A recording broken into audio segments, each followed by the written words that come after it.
I realize it's very crowded in here and a little stuffy, so I apologize for that. We're going to get started and get through this. My name's Gilbert Gallegos. I'm the Communications Director from the Albuquerque Police Department. Obviously here today to make an announcement about this important investigation that several entities, including APD, have been involved in over the past week and beyond. So with that, I just want to turn things over to Chief Medina, and he'll say a few words about the investigation. Thank you, Gilbert, and thank you, everybody, for being here today. This has been a tough week for our community, but we pitched in and we all worked together to solve this crime. This crime made our community feel like it was under attack. We came together like we always do in the One Albuquerque spirit, and we partnered with everybody to get results quickly. We arrested 51-year-old Mohammed Saeed and charged him for the murder of 2 Muslim men in our community, Aftab Hussein and Mohammed Faisal Hussein. We are working with the District Attorney's Office on potential charges for the murder of 2 other Muslim men, Niem Hussein and Mohammed Zair Ahmadi. Got to forgive me if I butchered those a little bit. Deputy Commander Kyle Hartsock will share some of the details in a minute and talk about the incredible work law enforcement did to get us to this point. I want to highlight 4 key points that helped us get to this point of making an arrest today and hopefully bringing a sense of safety back to our Muslim community in Albuquerque. First of all, it was the outstanding partnerships and everybody working together that shows how we could accomplish anything we need to. I want to thank the U.S. Attorney's Office for being there, answering the phone early Saturday morning, and ensuring that we got things going in the right direction. Our congressional delegation, I want to thank each and every one of you for ensuring that Washington got us the resources we needed and that all our federal partners were given everything that they needed to have in order for us to be successful and bring this case to a conclusion. I want to thank the President of the United States all the way down through our senators and congresswomen for making sure that we had everything we need. I want to thank our best partner. From time to time, we have to come up and do operations together. And every time the New Mexico State Police is there, and it's just an example of when the Albuquerque Police Department partners with New Mexico State Police that we get results. Governor, thank you for your guys' support continuously throughout the years. The FBI, thank you for providing us a place to have a command center, for getting us all the resources and information that we needed. ATF was an invaluable partner. The fact that they were able to turn evidence around quickly for us. They staffed offices across the nation. They made sure that their resources were available to get us the results we needed. And I've never seen such evidence processed so quickly to get us results back. Thank you, Mayor Keller, is the second point, for the confidence in the Albuquerque Police Department. His support for the past 5 years in building up this technology, this department with the technology needed for us to be able to get results like we've gotten in the past few days. The better salaries and improving our situation at the Albuquerque Police Department. We're treated like professionals, and our officers are out every day treating the community as their professionals, and they are part of the community, and we listen to the community. The hard work of our detectives. To my right here, I have some key people. I'm going to start with Deputy Chief Barker. Saturday morning, as usual, as soon as I called, she answered the phone, and we started working on getting all the resources together to make sure that we started taking this moving as quickly as we could. Commander George Vega has made a huge change in our investigative bureau. The changes that our homicide unit has conducted over the past 18 months are unbelievable. I knew that they would get answers for us and they would resolve this case as they continually work to clear 90% of our homicides in the city. Commander Nick Sanders immediately made sure that all resources from our crime lab were there and brought people in on weekends. Deputy Chief Griego over here to our left made sure that our real-time crime center got all our analysts in over the weekend, and we did everything we had to. And Lieutenant Del Greco, Lieutenant Juan Cabrera somewhere out there, and Deputy Commander Kyle Hartsock worked endless hours to make sure that we're able to get all the information and that we're able to formulate a plan to move forward. Above all, the detectives of the Albuquerque Police Department who stepped up and worked endless hours and made sure that even though they didn't have much sleep, that they were doing everything they can to help bring resolution to this crime. Most important, I want to thank the people of Albuquerque. On Sunday, when we made the decision to release the information on the suspect vehicle First of all, our detectives had the faith and the confidence in leadership, and they knew that releasing this car meant that they no longer got to look for it in an undercover capacity. But we knew Albuquerque would step up and somebody would find and identify that vehicle for us, which is exactly what happened. And it is the city of Albuquerque, its residents, and in particular the members of the Muslim community who stepped forward, had faith in the department, trusted us, and gave us the information needed so that we could follow through and make the arrest that we made yesterday. To the Muslim community, a big thank you. Over the past year, I've made it a point to ensure that we built an ambassador program that focused on ensuring that all members of the community had an ear that would hear their voice within the Albuquerque Police Department. You put faith in us, you trusted us, you passed information on to us that was crucial, and that led for us to being able to make an arrest in this case. And the last thing I'm going to close with is there is still a lot of work that needs to be done. There's still a lot of evidence that needs to be verified, and I think that it's important that we continue to move in that direction so that we could build a solid case for our district attorney's office and the U.S. attorney's office to continue to move this case forward so that we have successful prosecution. We're a portion of the way there, but this case is not resolved until we have a successful prosecution and people are held accountable. And above all, the last thing is this. The Albuquerque Police Department will continue to be visible in the Muslim community in the days to come and throughout the weeks to ensure that they feel safe and that they have time to come back to a normal life and ensure that they feel safety. So our officers from the Albuquerque Police Department, New Mexico State Police will continue to be visible within the community and to make sure that everybody feels safe. Thank you.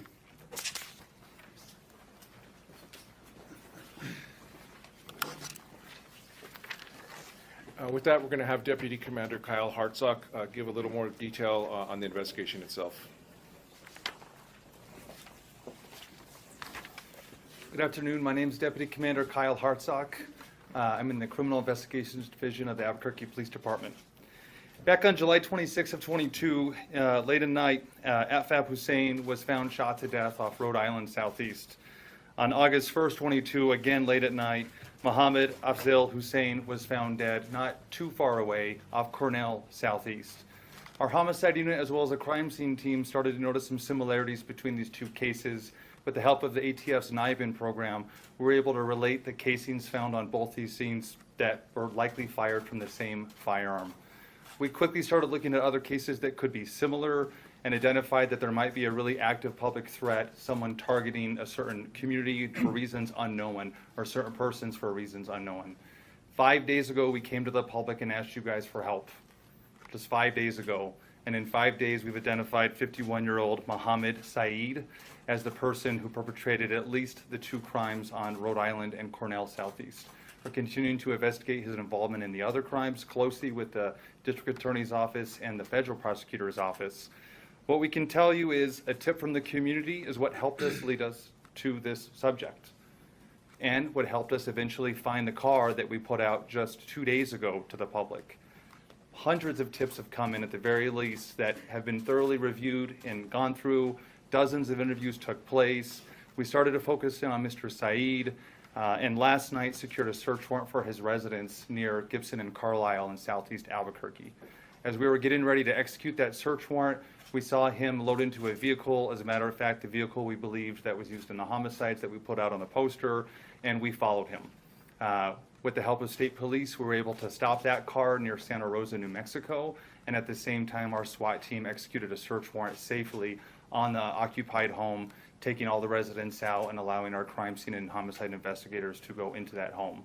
Multiple firearms were recovered from that home that are continually being tested, but right now we believe that at least one of them inside the home and one of them inside the car that was pulled over are matching to our two crime scenes on Rhode Island and Cornell. And that is the basis of the charges that are going forward today with the District Attorney's Office. Again, we think there might be involvement in two other homicide cases. Those are still considered open and active, but we're working on more evidence testing and more interviews to continue to build that case with the prosecutor's office.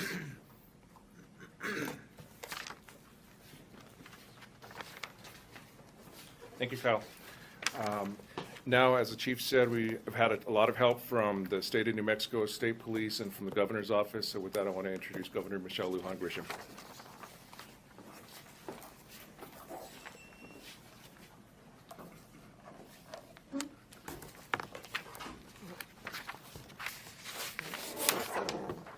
I stand with everyone here today feeling positive about the work of law enforcement officers, about what happens when we are really clear about public safety and focusing on communities, particularly in this particular situation that we know were and can be at risk. This is the kind of work, this collaboration, that yields real results. This is law enforcement and all partners at their best. It is what the state and this community both deserve and should expect in any context. But also it's a place to really thank the public. Without those tips, without that information, we would not be in a situation where we're making this announcement and we can provide to the general public a sense of how we are continuing to protect you, so I want to do that.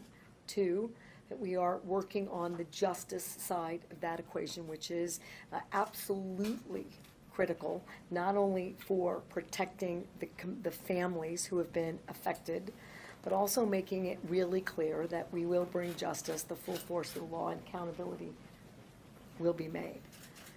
But also, it's a place for us to say that this work, as you heard in the investigation updates, is not done. We're going to continue to need public cooperation. This partnership stays in this context with this incredible focus.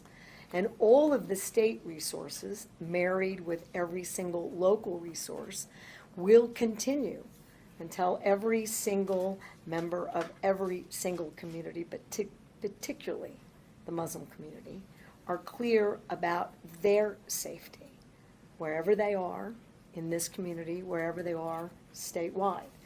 And that sense of community and public safety, that focus, is the focus that we will bring to bear on all issues around the state. And so again, while this is important news about where we are,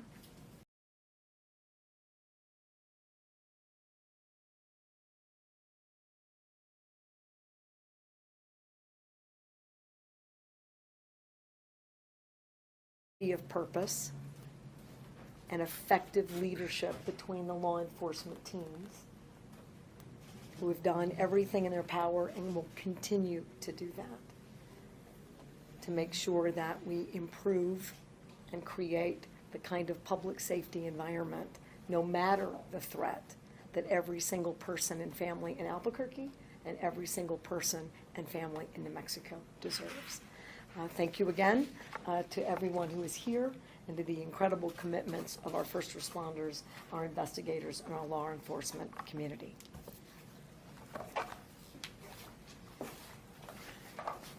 Thank you, Governor. And now we have Congresswoman Melanie Stansberry, who also has been very helpful and supportive along with the entire congressional delegation. She can say a few words. I'm Congresswoman Melanie Stansberry, and I'm proud to represent the 1st Congressional District, which is right here in the heart of Albuquerque. As we know, over the last few days, our community has been rocked to its core by the loss of members from our Muslim community.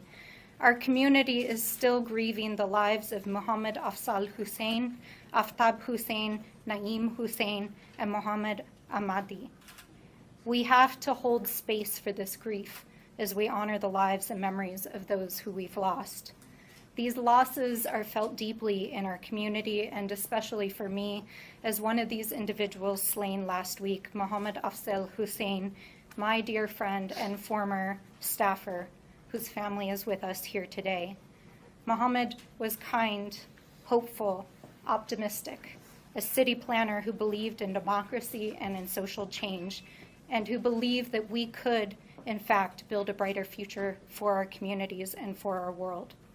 Our community has lost brothers, fathers, husbands, uncles, and beloved friends.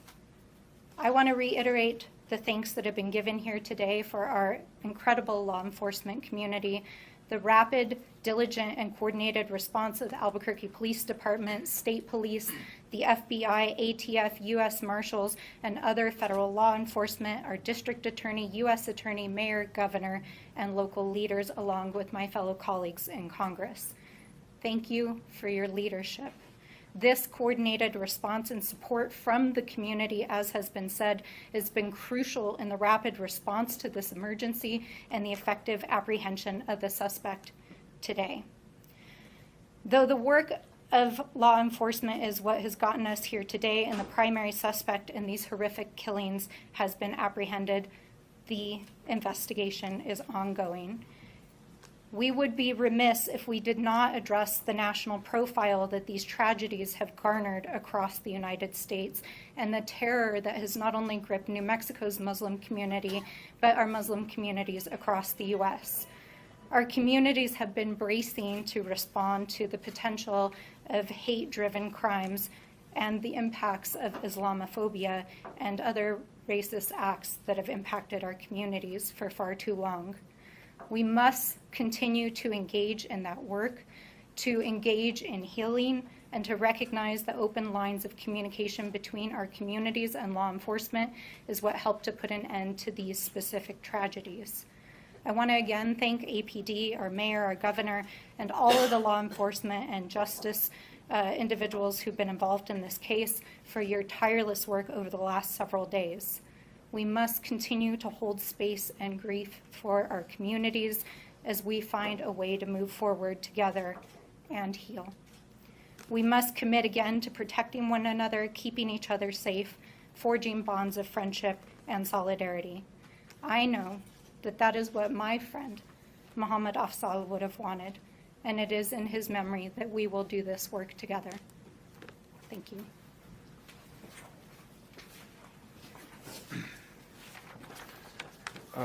Chief Medina talked about Mayor Keller's support for APD and for law enforcement, and that played a big part in this.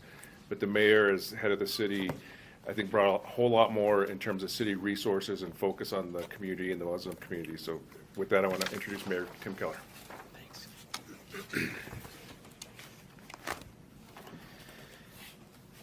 You know, we said over this weekend that this was not reflective of the city of Albuquerque, and that we will not let this get in the way of our longstanding commitment to inclusion and to diversity and to justice.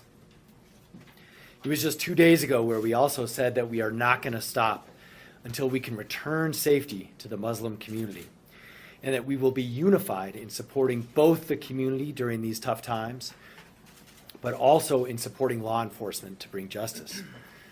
And now it is with tremendous gratitude that we share this news about a united effort to bring some justice to this situation. What law enforcement has done is what we fundamentally and unfortunately call them to do at times, to work together with urgency, following the proper protocols to get dangerous murderers off the street. That is what these people did. And for that, the city of Albuquerque is grateful. I know that between the FBI and the DA and the state police and our governor and Congress and all those who've been thanked, we always have said that we would be there for each other when we needed it. I remember when our DA and I, we were kind of got these jobs around the same time, and same with the governor, and even our congresswoman. And we each, one of the first conversations we had with each other is that we are going to make sure that roles and jurisdictions do not interfere with what we have to do with our city. And unfortunately, because of the tragedy, but fortunately, we have demonstrated this once again. Truly, what we experienced on the law enforcement and the support front is the one Albuquerque spirit, spreading from our city to our state and our federal partners across the country. For our department, this is a very salient example. 2022 has been tough. We know this. It's been very tough for violent crime in our city. But we also know that under Chief Medina's strong leadership, we are demonstrating a vastly improved department, especially in its investigation capabilities. We've done this in a couple of ways. First and foremost, it is the training and effort and hard work of the individuals and the detectives on the front line who made this happen. I know a lot of us were out till 1 or 2 a.m. Dealing with what was happening, and it is abundantly clear the professionalism and the ability of everyone who was a part of this. It's also clear that the investments we've made in technology, this would not have been possible without the FBI's technology, but but also without the technology that frankly the governor and our congresswomen have helped pay for, and city council. We are in a vastly different place, and that's what allowed us to move fast, and that speed was absolutely critical in this situation. Also, the investigative training that we do at the academy, we did not used to have that. We train investigators, and now we are seeing the result when it comes to the number of individuals we've been able to bring in custody who commit violent crime. So we are sending a message. We will catch violent criminals in this city. That has been true throughout 2022, and we are doing our part to bring justice back to our streets. Now, I also want to express gratitude to the Muslim community. I know all of us are doing that, but it's for a very, very good reason. They never gave up on our police department, and they never gave up on the city where they live.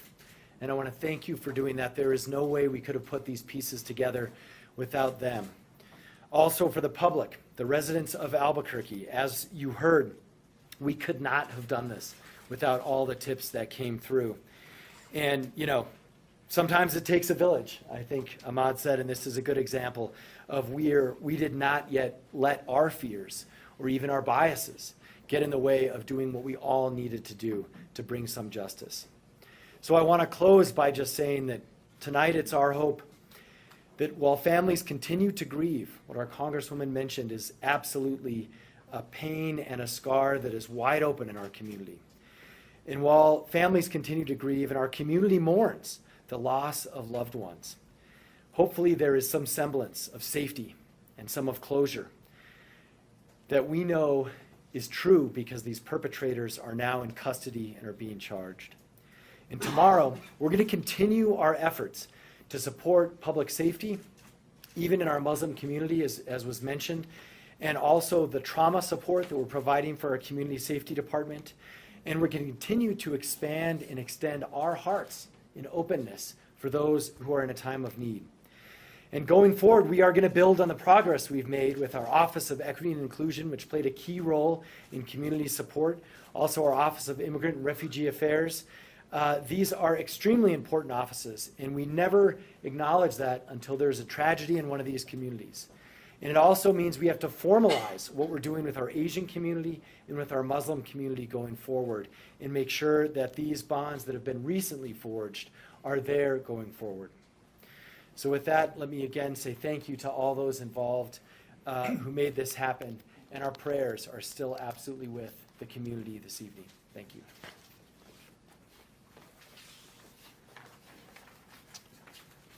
Now to bring in some of our law enforcement partners, I want to introduce U.S. Attorney Alex Ubayas.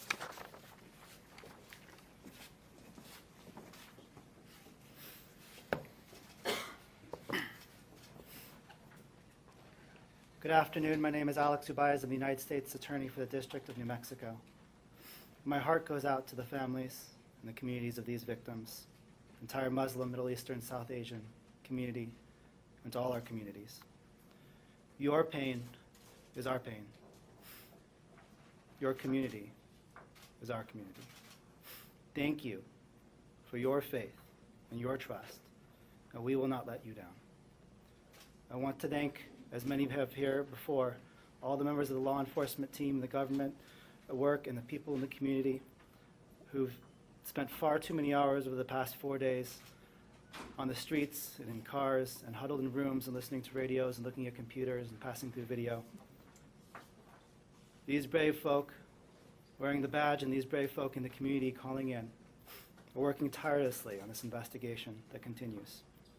And my office and the Department of Justice will spare no resource in support of this effort. We work better when we work together. And together as a community, we will bring those responsible to justice. Thank you.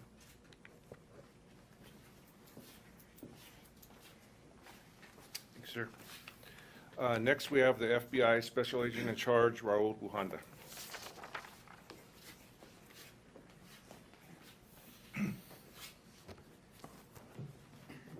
Good afternoon.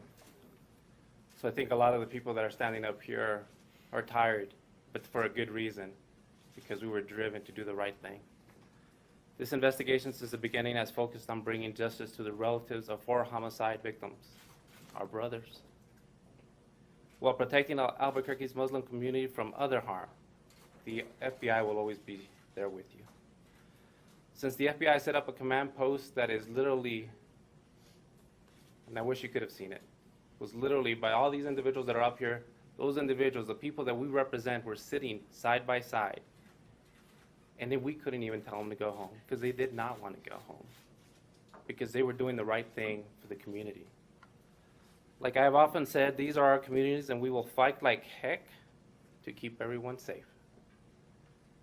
To support the Albuquerque Police Department's investigation, the FBI formed a task force of more than 100 investigators, intelligence analysts, and other experts from the following agencies. We had folks from FBI headquarters, our crisis management unit.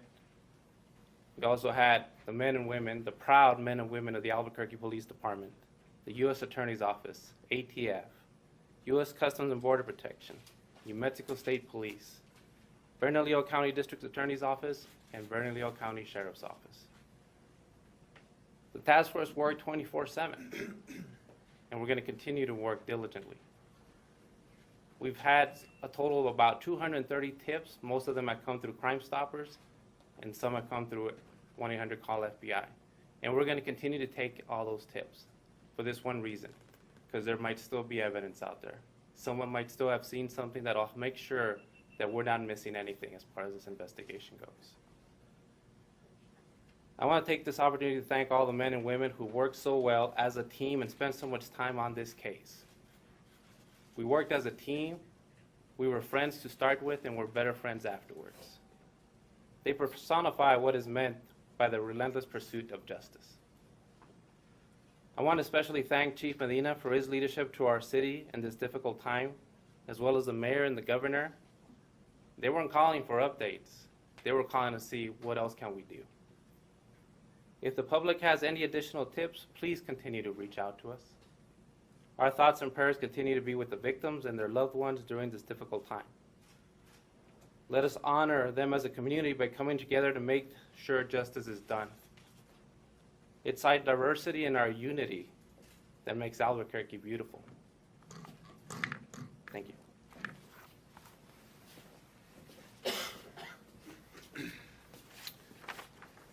So the other federal partner we had was the ATF. I want to introduce Travis Riddle, who's the Assistant Special Agent in charge of the Phoenix Field Division.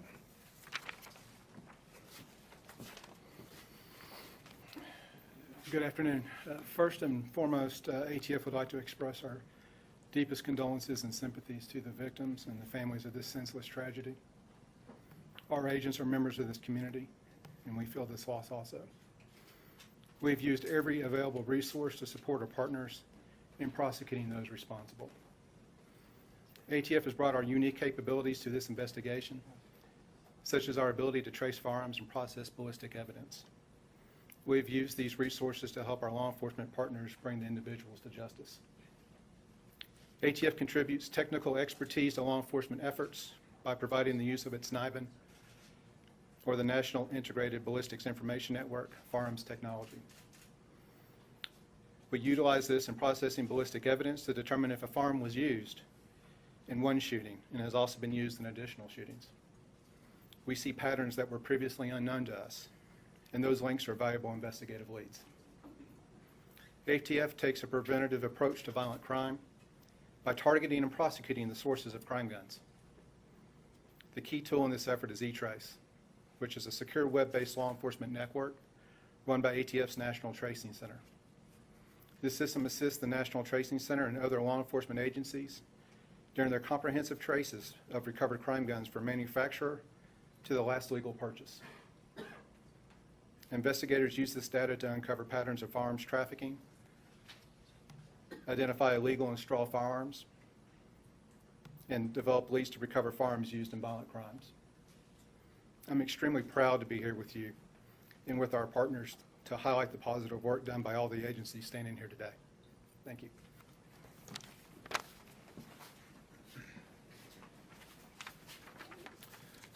Next up, we have District Attorney Raul Torrez, who will talk about his involvement in the case and what comes next with the prosecution. I think at the outset, it's appropriate to really acknowledge and congratulate the Albuquerque Police Department. For the last several years, our community has struggled with public safety issues and crime issues, and the police department, under the leadership of Mayor Keller and Chief Medina, have worked diligently to improve the practices, the professionalism, the resources that they bring to bear, and I think today's resolution is a demonstration of that leadership, and they deserve great credit for that. I also want to recognize that although we are here to announce this resolution, that it is really just the beginning of the journey towards securing justice. And my commitment to you is to work on behalf of your family and all the other victims of this crime so that we can secure justice. And that will not be done until we secure a conviction and successful prosecution. To that end, there is still a great deal of work that is left to be done. As we speak, prosecutors from the Major Crimes Division of the District Attorney's Office, along with prosecutors assigned from the U.S. Attorney's Office, are reviewing warrant applications both for additional investigative leads as well as reviewing proposed charges for the individual who's been identified today. But this is a complicated case, and I will reserve for a later time a full discussion of the types of charges that will take place over the next weeks and days. I can tell you that it is the intention of the District Attorney's Office, in conjunction with the Albuquerque Police Department, to file murder charges in state district court. We are also working with our federal partners on the possibility of filing and pursuing federal charges at the same time, if there is an appropriate federal statute. One thing that I would also like to point out and to take a moment to recognize is the leadership of Special Agent in Charge Raul, who is leading the FBI's local division.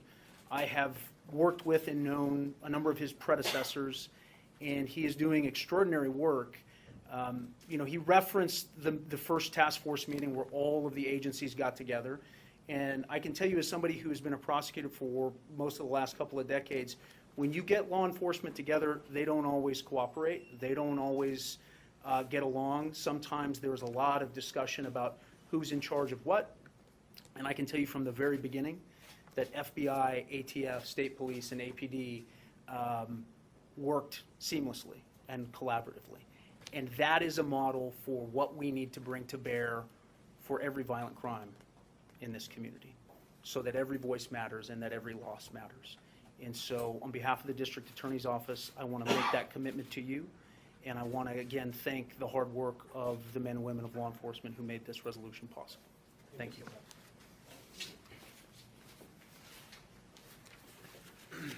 And our final speaker will be Ahmad Assad, who's been a great champion of the Muslim community, and I know many of you have known him, have talked to him about this tough week we've had. He's going to say some concluding words.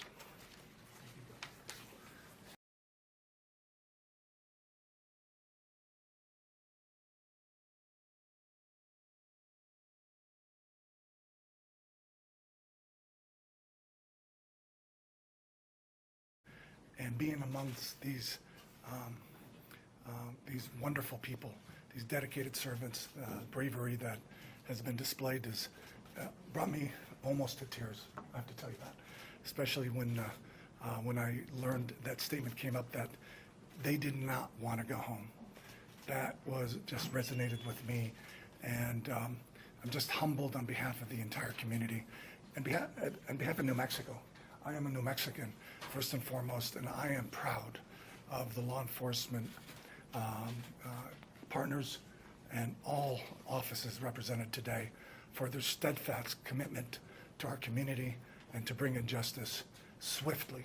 Chief Medina promised me from the very beginning when he and I and DA Torrez had our first meeting. He said, Ahmad, you tell your community we're going to get them, and not to worry, have confidence in us. We've never wavered, Chief Medina, and you've met your burden, plus we're humbled with everybody's commitment.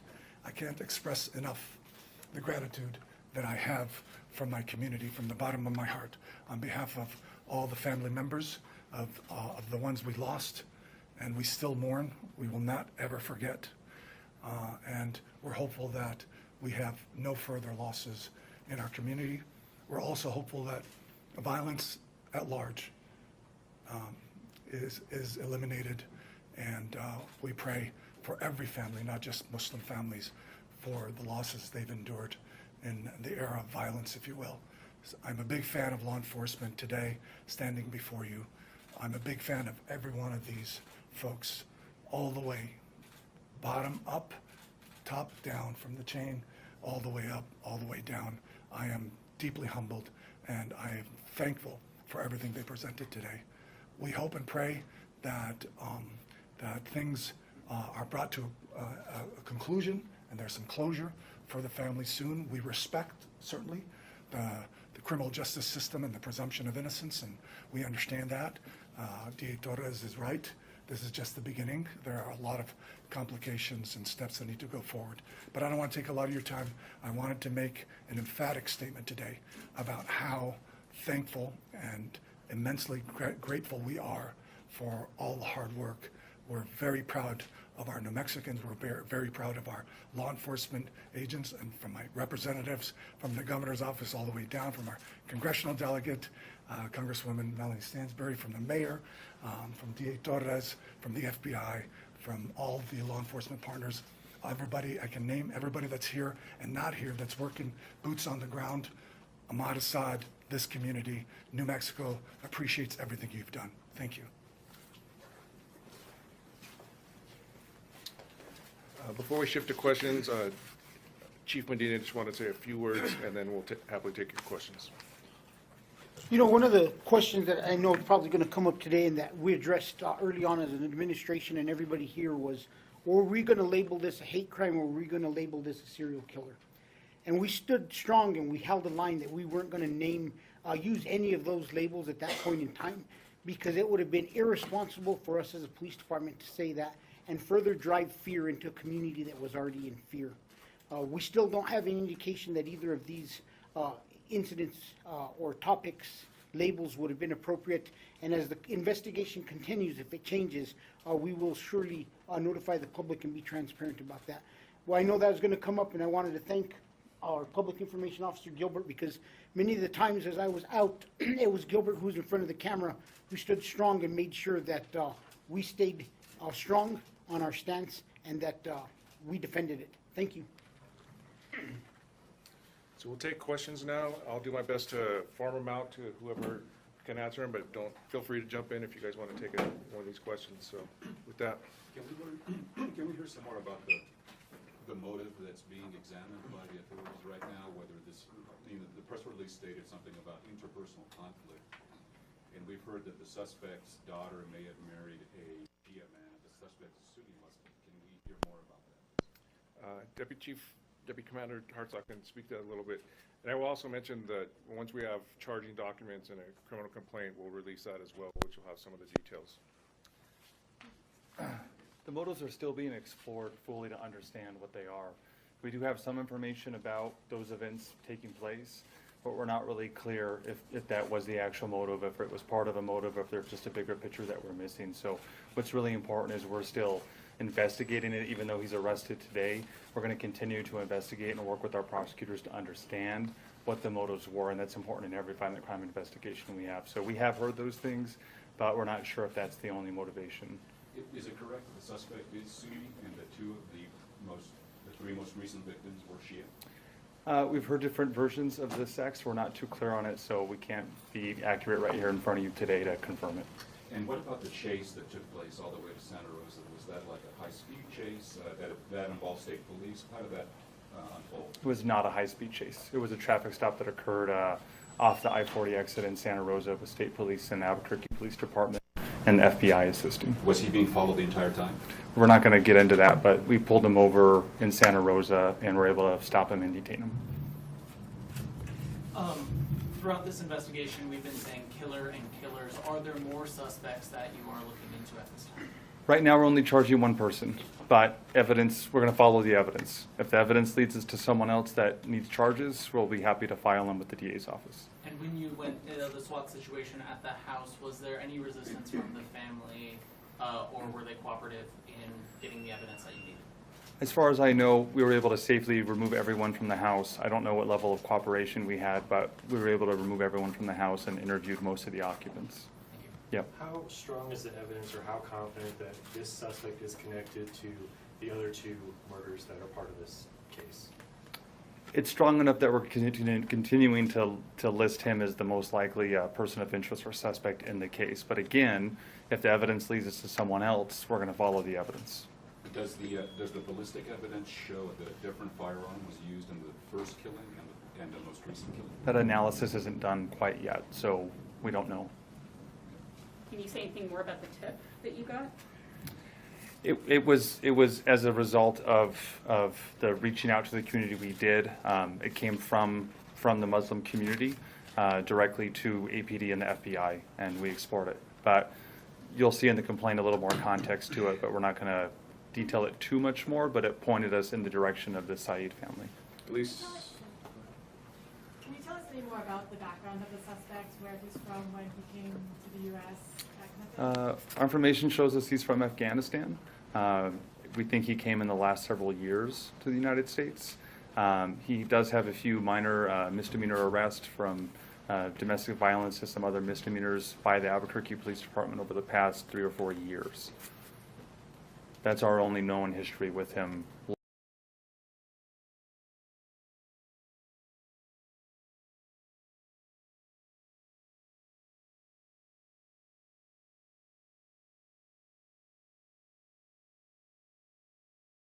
If it is indeed some sort of, an episode like that? Sure. So I would defer to my colleague from the U.S. Attorney's Office to answer the specifics about the applicability of federal hate crimes charges. At this point, from the perspective of state prosecution, we are not focused on that right now. But as Deputy Commander Hartzog alluded to, we are still finding out new information about the context, the motivation, the various individuals who were involved in the story behind and the conflict maybe that led up to the recent incidents. But in terms of filing federal hate crimes charges, I would defer to Alex Ubias on that. Can you say more about the ambassador program you mentioned that laid the groundwork that you might have gotten this tip from the Muslim community?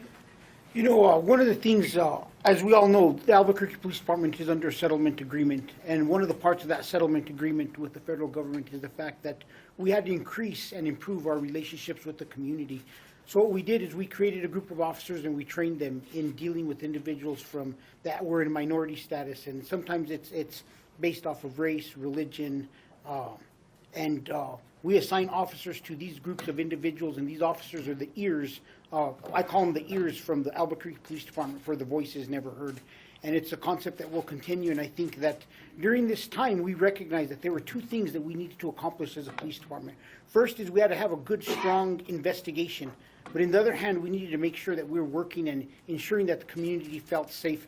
I want to thank our Deputy Chief of the Field, Josh Brown. He was very active in making sure that field officers, our problem response teams, were out and they were contacting the community, and that we had an open door of communication, and that we had officers stationed at different places to make individuals feel safe. So our ambassador program will continue to be the flagship of the Albuquerque Police Department, reaching out and working with all segments of the community and ensuring that we're always listening to everybody.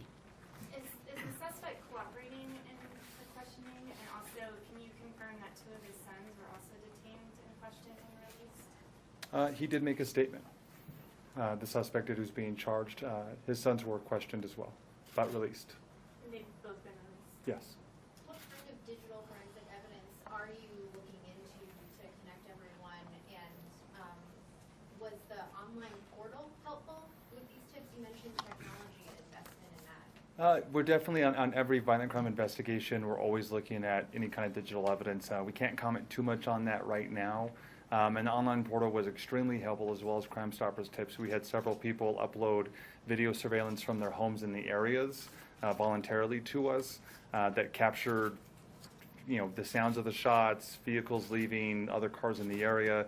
These things were very helpful, and they were a direct result of that reach out to the public and them submitting tips. and the technology allows people to now just upload videos, right? We don't even have to go out anymore. They can just upload them directly to us, so that's pretty amazing. There was another shooting the night Hussein was killed, like near Eastern and Amherst, which is right near the suspect's home. Is there any relation to that shooting that you can tell? Nothing that we can confirm right now, but on, just same as Thursday, we're gonna look at any crimes that we think could be related to this, whether it's by ballistics, witnesses, any other evidence. Again, we're gonna keep a very open mind, even though he's charged with 2 murders today. We're very open-minded that if we find evidence of any other crimes, we're gonna absolutely pursue that all the way to the end. Can you tell us more about the suspect's residence which was searched? Was it a rental? Was it an apartment, a home? How many people lived there? Just his family lived there. I'm unsure on the rental ownership status. Was it an apartment or a home? You know, I don't know if it was an apartment or a home, to be honest. Was he there when you did the search at his home? No, he was not. He was in the car near Santa Rosa. We pulled him over first, and then the SWAT team executed the search warrant at the house. What is the current status of the suspect? Has he been booked into jail yet? No, we're working on getting the warrant completed with the DA's office, but he is detained inside this building right now. Can we confirm a date of birth for Mr. Saeed? We can, just not right this second, but just give us a minute. Can you say more about his domestic violence charges? I don't know too much about him. I know all 3 were dismissed. So then you did get the murder weapon? We believe we have 2 weapons that we believe were used in 1 or both of the killings on Rhode Island and Cornell. Yes. You mentioned there was a firearm in the vehicle when you executed the traffic stop. Did officers know that firearm was in the vehicle? Not until they effected the traffic stop and saw it as they approached the car. Do you believe he was heading out of state for Texas? We're still investigating that. Yeah, we're unsure of what the purpose of the travel was, and that's still under investigation. But just to confirm, he was cooperative when he was taken into arrest? I don't know all the details, but he was detained at that point and brought back to Albuquerque for his interview. Was he pulling out when detectives and the FBI showed up, or was he already gone? We can't comment on all the specifics on that, but at the time we pulled him over in Santa Rosa, he pulled over for us. We then executed the search warrant just after he was detained. What would tie the suspect to the first killing back in November of last year? Right now, the MO was what matches, and we have found there's a possible personal relationship between the victim and him, but still very early on and unclear.